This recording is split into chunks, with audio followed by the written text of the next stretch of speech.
But yeah, so yes, this is the resume writing workshop. We have a quote here that a good resume can serve as a magnet to draw job opportunities to you, which is very true if you are able to do a great resume. And of course, the other importance of a good resume, so it captures who you are at a glance, highlights your qualifications and experience to show how you qualify for a position, and also can set you apart from the pack. But one does not simply create the perfect resume the first time. Yeah, let me take off that wait list. So we know that it's an ongoing process updating your resume. It'll take probably many iterations, and then I'll go and put out this poll here. So first, what year are all of you?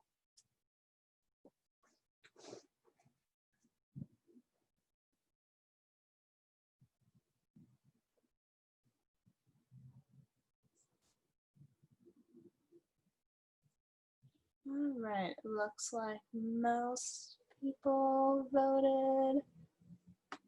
And I'm gonna go ahead and end that. So we can see here that most that have got a good mix here between freshmen, third years, second years, so or seniors. So there's quite a few different people here, and that means that probably some of you this will be your first resume, and some of you this might be just a refresher, reiteration of your resume. So that all is good. It's always an iterative process. And then we just have one other poll here.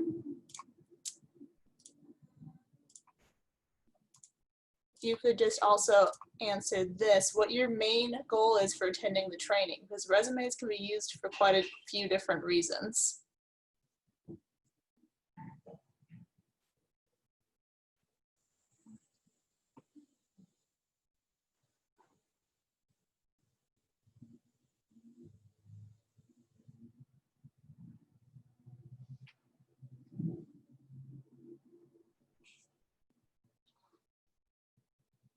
All right, it looks like most people have answered that. So I'll go ahead and share that. So a lot of you are just hoping to keep your resume up to date, or you're applying for a job or internship, so that's great.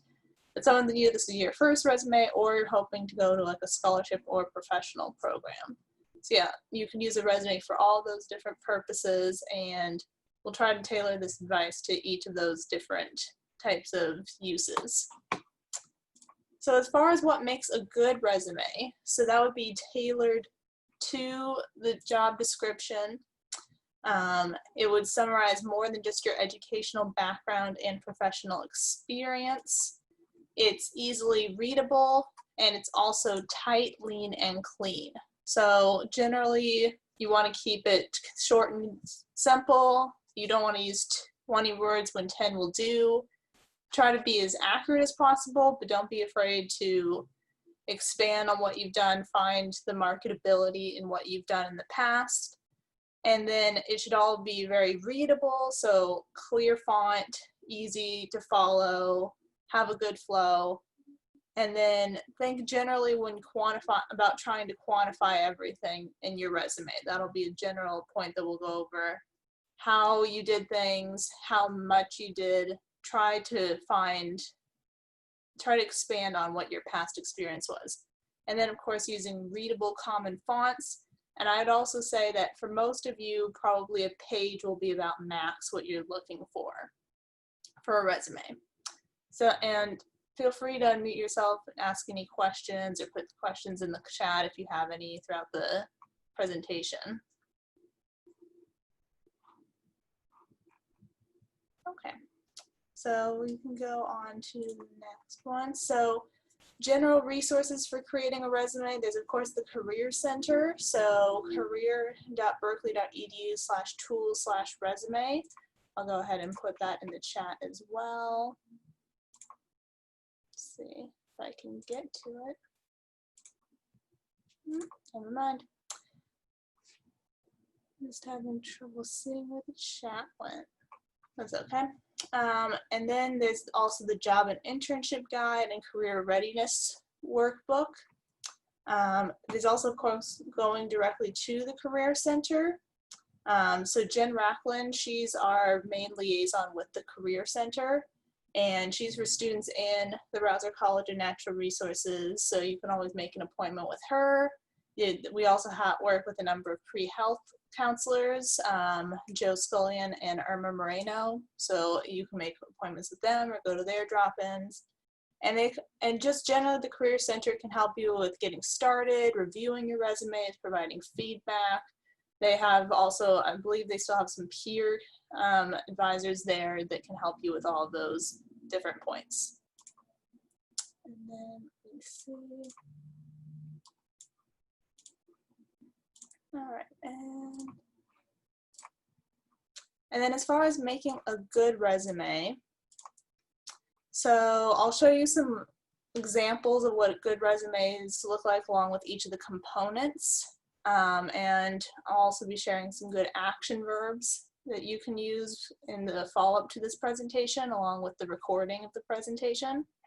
But generally, a good place to start is listing all your accomplishments, analyzing the job description or the scholarship or program that you're applying to, trying to figure out specifically what the key words are there in that description.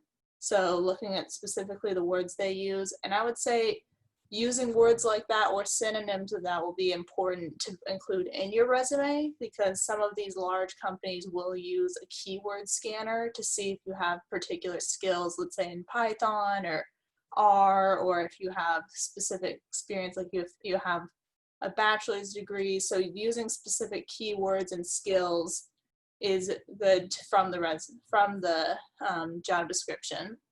You'll also want to identify relevant skill areas that you have. You'll want to be as descriptive as you can so that people know what you did exactly in those jobs, and just generally choose a format that's aesthetically pleasing and easy to read. So that's a main point for a resume. You just want it to be clear, easy to read. You don't want the reader to have to work to try to find out the most important information. And then for some other components, so the mandatory components will be, of course, the identifying information. So header, name, location, email, phone number, also your education, any relevant experience you've had. But then the optional components include the executive summary, and the relevant coursework that you've done, any projects or research you've completed, activities and interests, skills, also awards and honors. And there's different ways about the right way to complete a resume, what to include, but just remember that it really depends on the type of position you're applying to, and also based off of what your work history has. And then, are there any questions about these general components? Okay, we have a question here. If we have research that we want to put in our resume, what heading should we put it if it wasn't paid? Well, if you've done a significant amount of research, you could have a specific optional component of research or projects. That would be an option. But I would say generally for relevant experience or professional experience, it doesn't necessarily have to be paid. So you don't have to have only paid experience on there. It could be some unpaid positions as well. It really depends on, and sometimes people will have like paid and unpaid, but generally if you've done significant work in a position, it's okay if it wasn't necessarily paid. Any other questions? Yes, Erin. Yeah, is the executive summary kind of like a very short like cover letter? Like what is the content in that section like? Yeah, we'll be going over that a little bit more, but that is the general idea. We call it basically like an elevator pitch. So it's just like a couple of sentences of like, this is like your most impressive qualifications. This is like why you want this position. Basically, like, yes, like you say, it's a very small cover letter of just a couple of sentences. Awesome, thank you. Mm-hmm.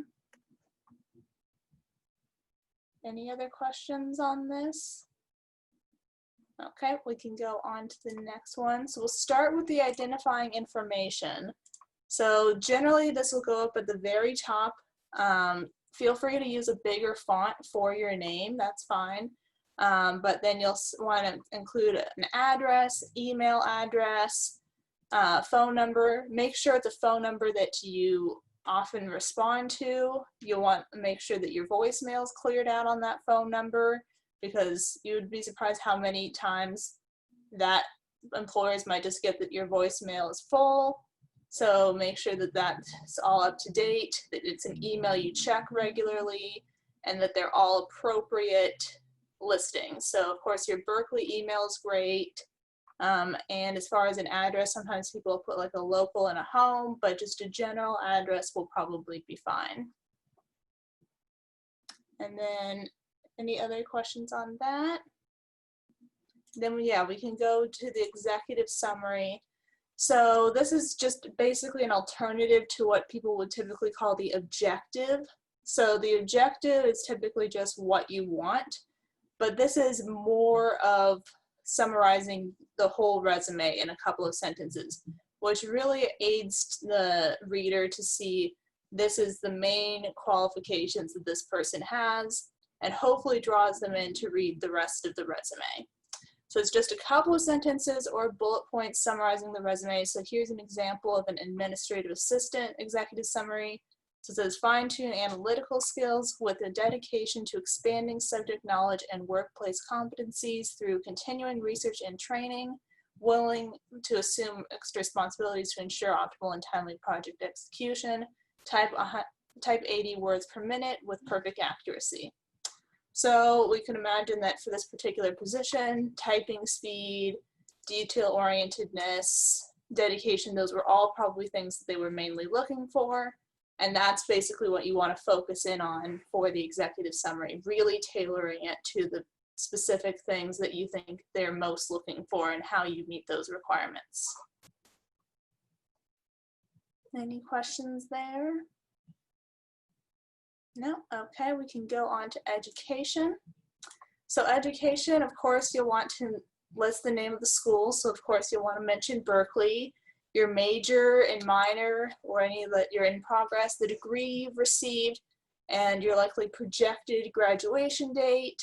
You can include your GPA or honors if you want, but you don't, it's not required unless they specifically say in that job that they want you to have a certain GPA, or in that particular scholarship that they need a certain GPA, then I would say include it for sure. And then also you can include any universities you studied abroad with, as well as in this section any relevant coursework you have. So if it's a research position, maybe you want to mention the courses that you've taken with specific lab skills.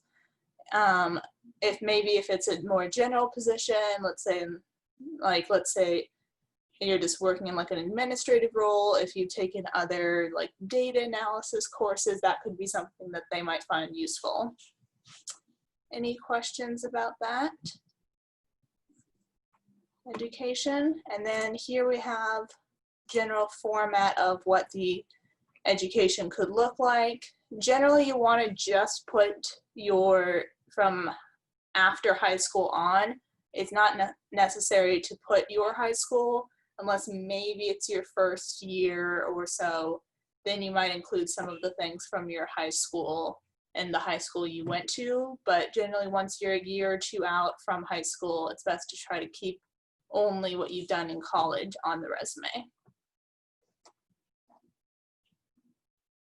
Okay, so then going on to the main part of the resume, which is the relevant experience or professional experience. So again, paid or unpaid jobs that have a significant time commitment, volunteer experiences, internships, and then of course, representing it, you'll want to include the title, the organization, your dates of employment, as well as specific functions that you did in the job. So using these action verbs, and the most relevant descriptions at the beginning of each position, also achievements, contributions, and results. And the important thing will be quantifying those. So it's not that you just did data analysis. You could say how long you did it, what types of skills you did. So as opposed to just saying that you did data analysis in a lab, you could say that you use GIS mapping software to analyze data in pursuit of a professional paper. Something along those lines, trying to quantify it and make it seem as impressive as possible based off of what you've accomplished. Any specific questions on that? Yeah, how specific should the dates be? I would say generally month and year would be sufficient. So saying the months to the start month to the end month, and of course, if it's anything that's ongoing, you could put your time to present. We'll talk also about some other different types of formats that aren't purely chronological, but generally having the months and days, or if it was like every summer, saying like summers in these particular years would be sufficient. Any other questions? Okay, so we can go to the next one. So here's an example of relevant experience. So it's good to generally bold the main part of the experience. You want that to stand out so people can easily see where one experience starts, when the next one ends, saying generally the month and year to present, and then what you did. So it's nice to include a general description of what the position was. It could be a little longer than this if you want, but using bullet points is often a great way to break up the resume. You'll want it to be as aesthetically pleasing as possible. So here we have lead program coordinator. They highlight that. It's great to also say both the organization as well as where it's located, in case that's important to them to know whether you're local or not. Specifically what you've done in each of those positions. So they mentioned that they didn't just hire student coordinators, they hired 8 of them. It's great to quantify as much as possible. And then here we also see that someone mentioned a volunteer opportunity. You can always say that it was volunteer, or you could just mention that the actual position itself. It's up to you. And then what they specifically did for that program. Any questions about the relevant experience? No? Okay, so we'll go on to projects, which of course is an optional component. So this could be specific projects or research completed in a class or outside of a class potentially. This is going to be especially common for a first resume or for resumes that are really focused in on certain skills, especially something for a research position. Mentioning specific projects that you've done in the past could be great to highlight for those types of positions. So here we have an example as well. The Great Living Classroom controversy, when they completed it, what they researched, and then what they did specifically for that project. And then we have here a question, do you recommend including student organization experiences in relevant experience if you lack professional experience? Yeah, that's a great question. I would say that it depends on what it was. If you were just a member in the organization or you just like attended a couple of one-off projects, maybe it's better to list it in a special section by itself. But I would say if you were a president of that student organization, if you had significant contributions to that student organization, then yeah, you can definitely put those in your main relevant experience. I know that's what I did when I first applied to Berkeley at a position. I didn't have too many other jobs, so I found that listing what I had done in student organizations was probably the best way to communicate that I was good for the job. And then of course, this can include any capstones, senior theses, other projects that you've done. And so that's an example of projects. For research, it's going to look very similar. So describing the project, of course, listing any published articles or papers, books, even if you had any contribution to the publishing of that, that's great to mention. You'll of course want to mention the lab that you did, when it occurred, and then you'll want to use the specific language of that field. So don't worry about it necessarily being too technical, especially if you're applying to other research opportunities that are in a similar field. So we have metachronal beats in turning behavior in cave-dwelling remipedes, analyzing the response of remipedes to potentially deterrent bacterial mats in marine caves by observing swimming behavior in lake metachronal beats on mat-covered and clear substrates.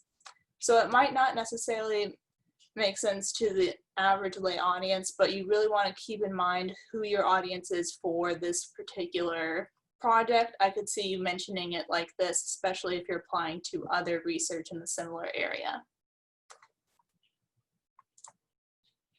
And then here's another example of that. Of course, mentioning any specific lab skills that you used is important. So proficiency in RNA, DNA extraction, cDNA analysis, PCR, QRT, PCR, gel electrophoresis.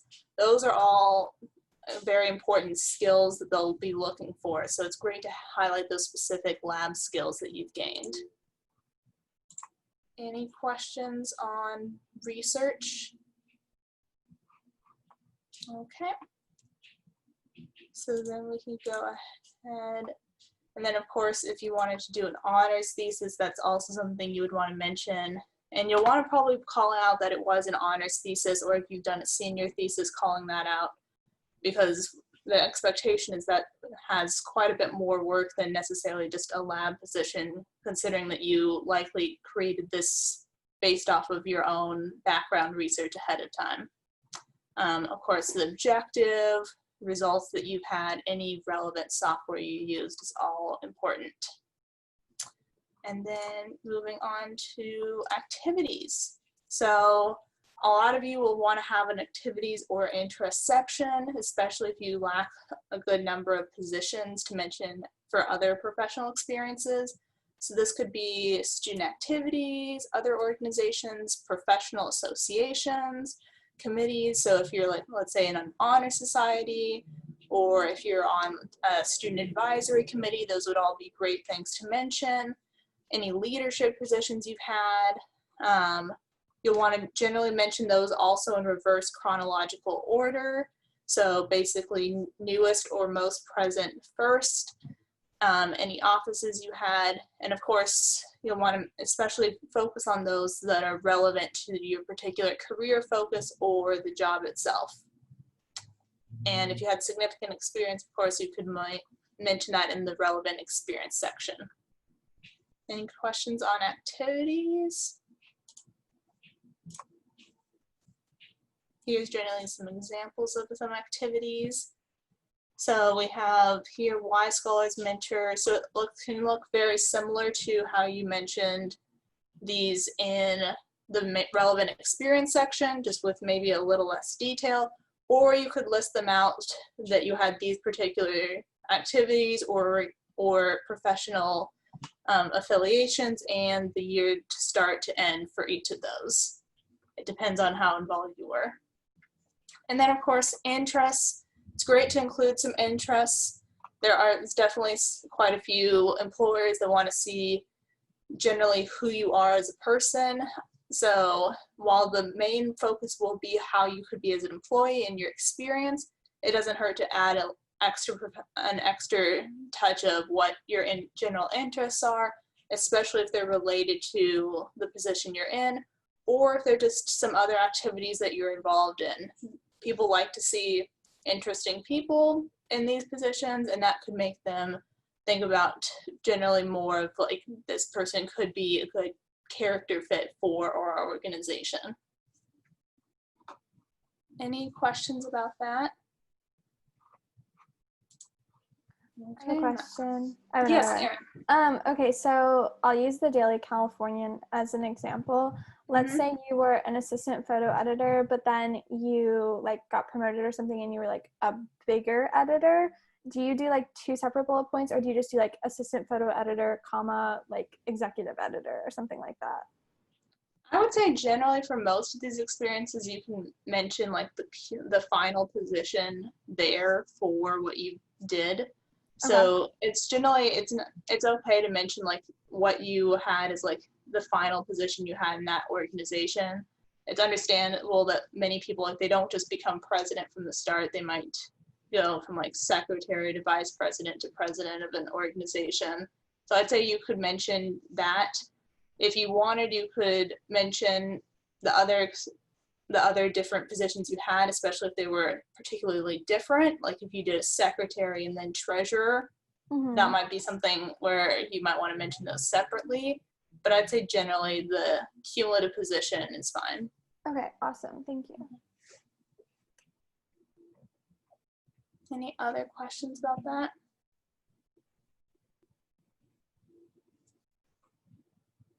Okay, so we can go on to skills, awards, and honors. So another optional, but I would strongly recommend especially the skills section, because that's a big part of these. It always doesn't hurt to mention the specific skills that they say they want. So a lot of times they're looking for, do you know Microsoft Office? Do you know Macs and Dell and PC computers?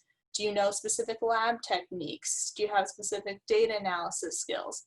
Foreign languages? Those will all be important things to mention in a special skills section, especially if you then mention those somewhere else in the resume. And it's okay to just mention those in list order, or also mention your proficiency in those. So we see here an example of skills: proficient in written and conversational Spanish, strong Microsoft Office, Adobe Photoshop, and Dreamweaver skills. So that could be a good way. You want to mention your general proficiency. Of course, if you're only conversational in Spanish but you can't write it, that would be something important to mention. Or if you're just familiar with elementary Spanish, it's good to mention that, just so that people know that your actual skill level and you're not exaggerating it too much. But that's good to mention.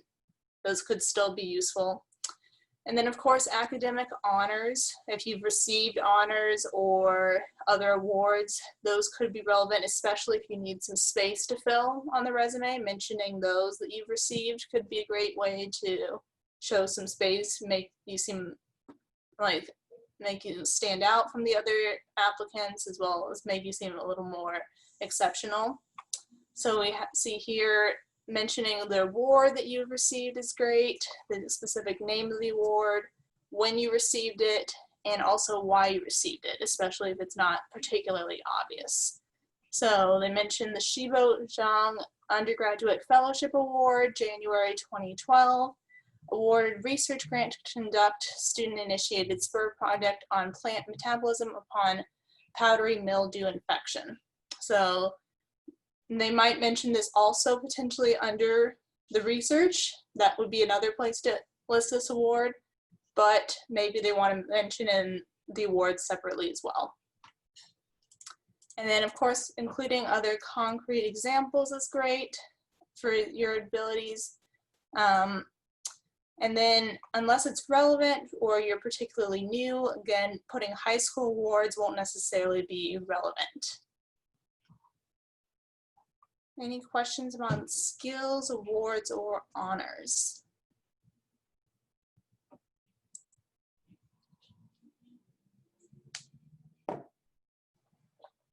Okay, if not, we can go on to some of the general formats. So general formats, most of you will probably do a chronological, but there's also an option to do a skill-based or hybrid of these. And you'll want to make sure you're consistent with your format throughout. So if you start off chronological, which would typically be reverse chronological, most relevant and newest first to oldest, you'll want to be consistent with that in other places of the resume. And most recruiters would prefer this style. It makes it really clear, but depending on your work history, potentially skills could be useful. We'll show examples of that, but a skills-based could be that you, maybe if you had a lot of small experiences, that could be a way to mention like all the different positions that you had while highlighting your skills separate. So I'll show you some examples of those. So here we have a typical chronological format. We can see it's easy to read. It's a clear font. You want the font to be at least probably 12-point font, if not maybe 11 or 10, but not smaller than that. Highlighting the name can be bigger. Using some bolding as well as separate formatting techniques is great. You want it to make it clear where each section starts and ends.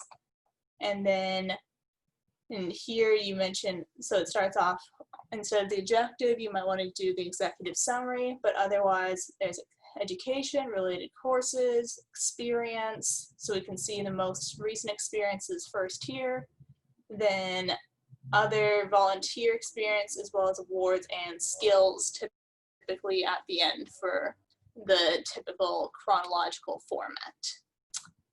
And then here we have an example of a skills-based. So here, this person, you can see that they had quite a few different positions as a graphic designer, but they were all potentially for different companies.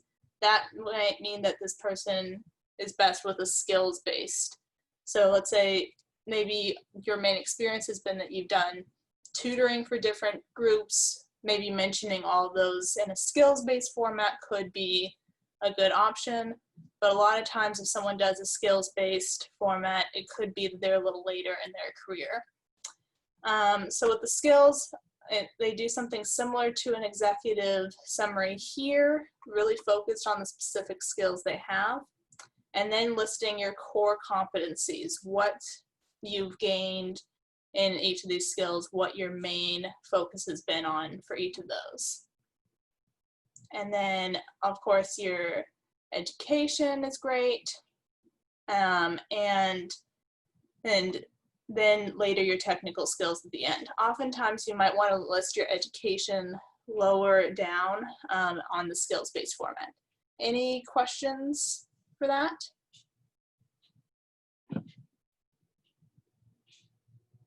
No questions there. And then, of course, once you're going over your resume, you'll want to read it multiple times. Really make sure that you reread it, have potentially a friend read it, take it to the Career Center, have them read it over. Is what you really want to make sure is that it's neat, organized, there's no spelling errors, because as we can see here from this meme, her resume said attention to detail. You'd be surprised how common these kinds of issues are. So the spelling mistakes could be a big red flag to people if they're worried about your attention to detail, or just generally how much you've read over this.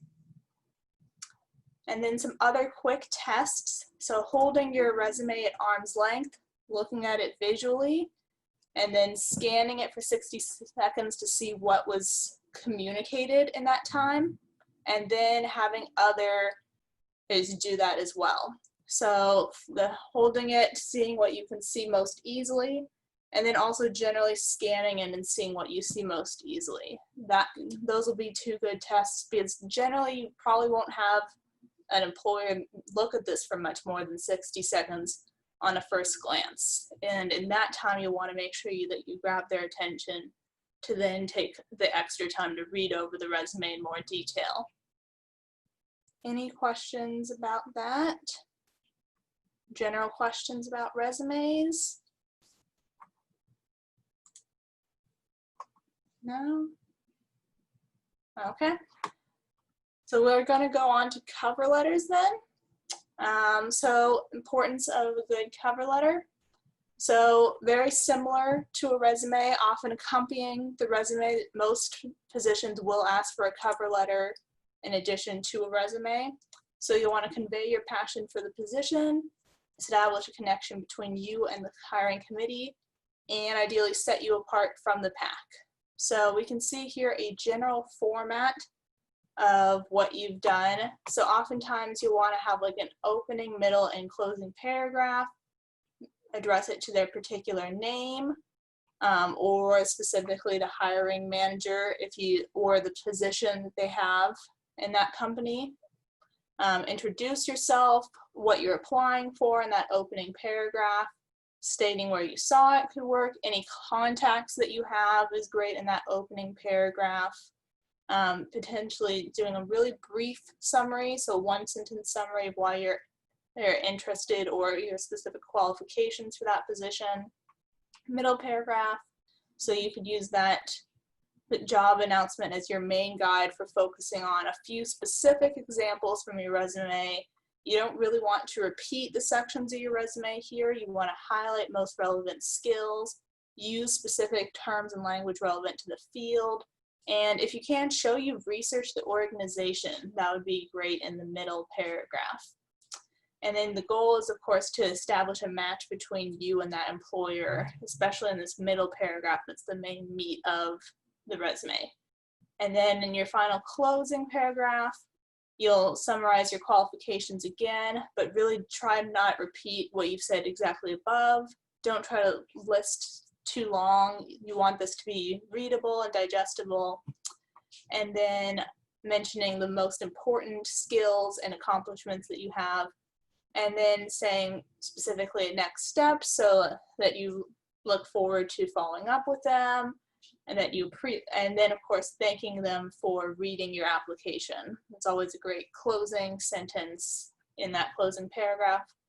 And then generally using sincerely is often the best final closer to mention. And then generally if you're going to mail this, you could leave some space to write your signature or have basically a digital signature, but that might not be as necessary with most of these resumes and cover letters being online. Any questions about the general format?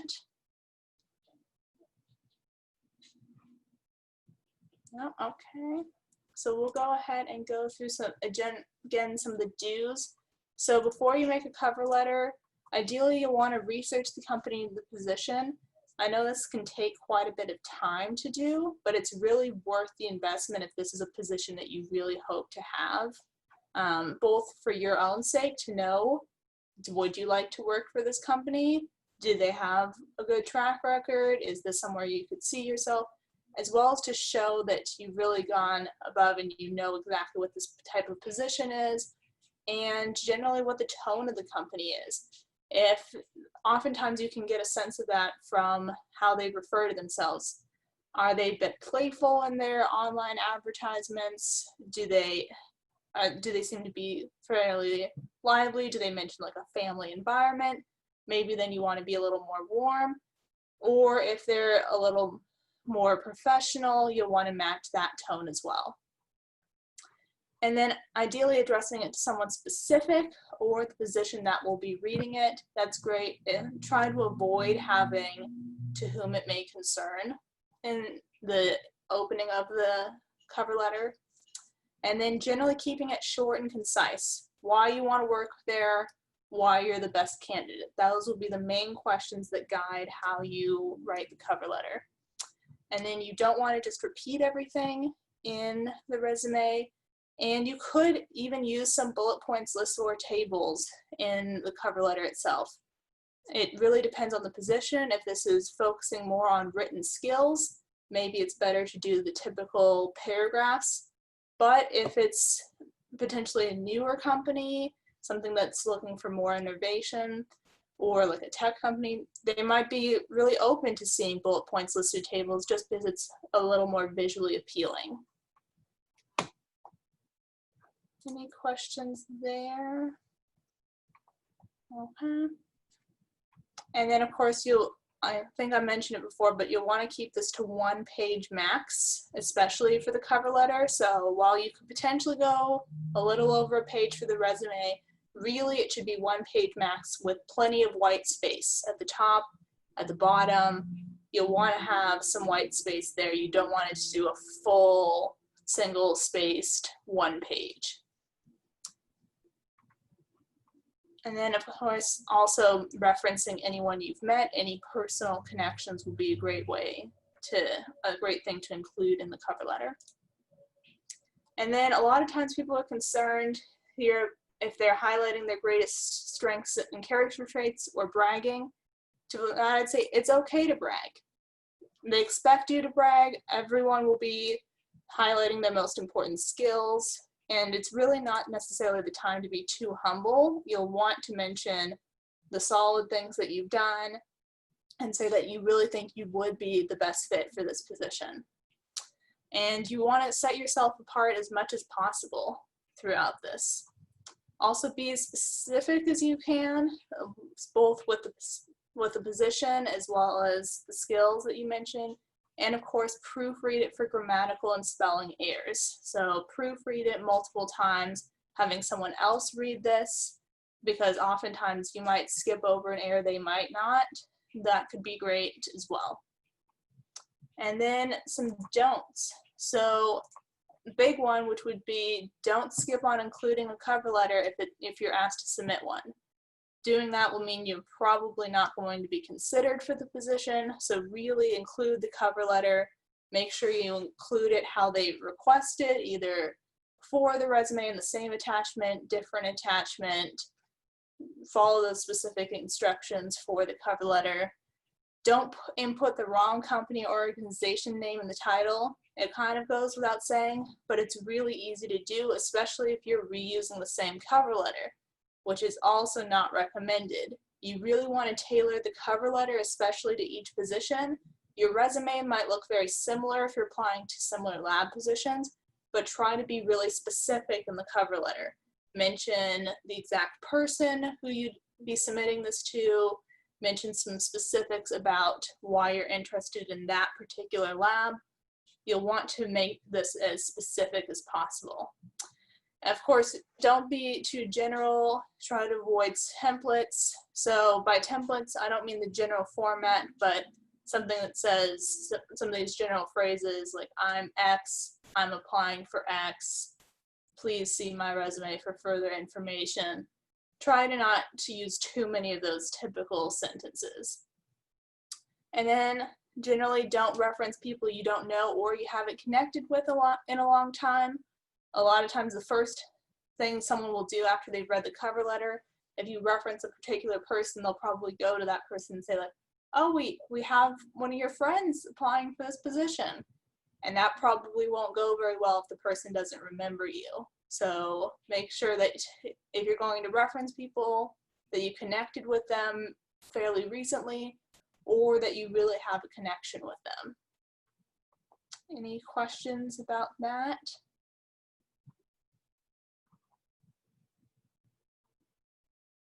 Okay, so then we'll show another example of some good cover letters here. So you can feel free to use a more typical letter writing format or use a similar header to what you had on the resume. And then generally mentioning the date, who you're sending this to with their address and name, what position you're applying for, specific things that you've done in your other positions, what you find most impressive. And here we see an example of using some bullet points as well as some very specific references to some of their most impressive accomplishments. So they had some President's Awards, they had increased revenue growth, and they're really concise. They mention a few specific things, and someone who reads this cover letter, if they're reading this before the resume, they'll likely be wanting to read the resume, or if they've read the resume first, then they read this, they can see like this person knows how to prioritize, they seem like a good match, and hopefully the cover letter really sells the person on giving you the interview. And then here's another example. So again, mentioning the date. This is similar to the typical kind of format. You can see here what they mentioned. They mentioned an honors thesis, always a good thing to mention if you're applying for a research position.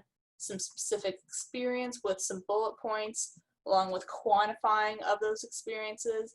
So not just they tutored people, but they improved their scores by 40%. They received an average score of 9 out of 10 on tutor review surveys.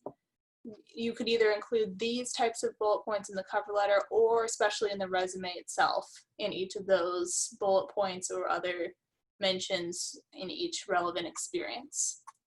And then saying why they're interested in the position. That's a main question that you want to answer.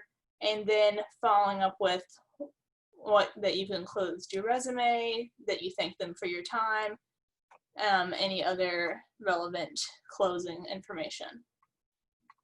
Any other questions about cover letters?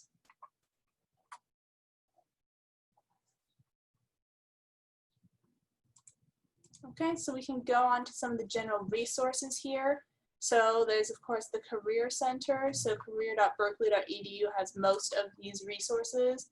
They, of course, have their job and internship guide on there, as well as resume builder information. We mentioned some of those at the start.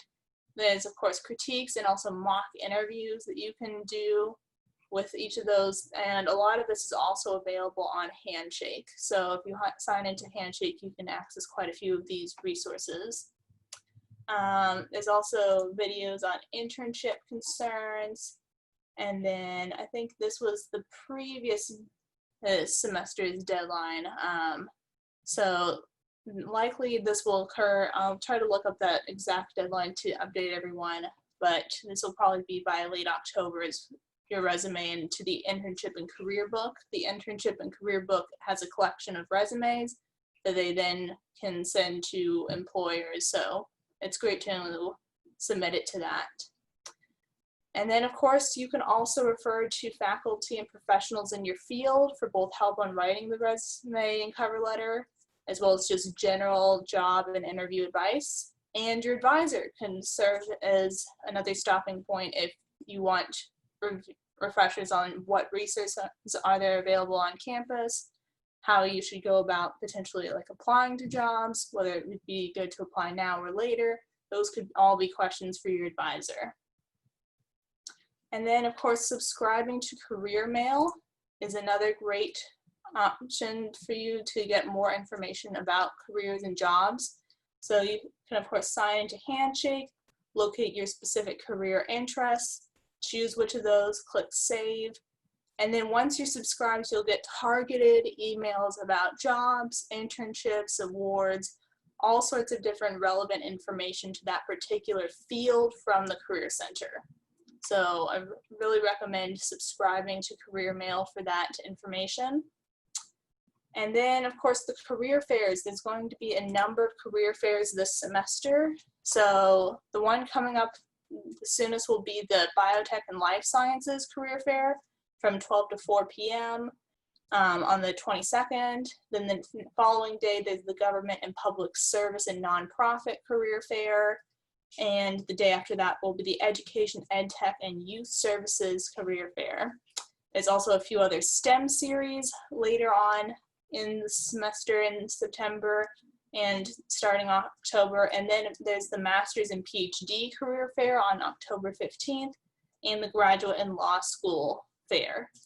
Those will both be later in October. All of these dates are available on Handshake, as well as some of the RSVPs for each of these. So definitely look on Handshake for that information. And then any other questions? No? Okay, so if you have questions, feel free to ask them. You can also ask you to fill out the evaluation that provides us good feedback about this, how we can improve other workshops you'd want to see. So please try to fill out that evaluation. I'll go ahead and put that in the chat.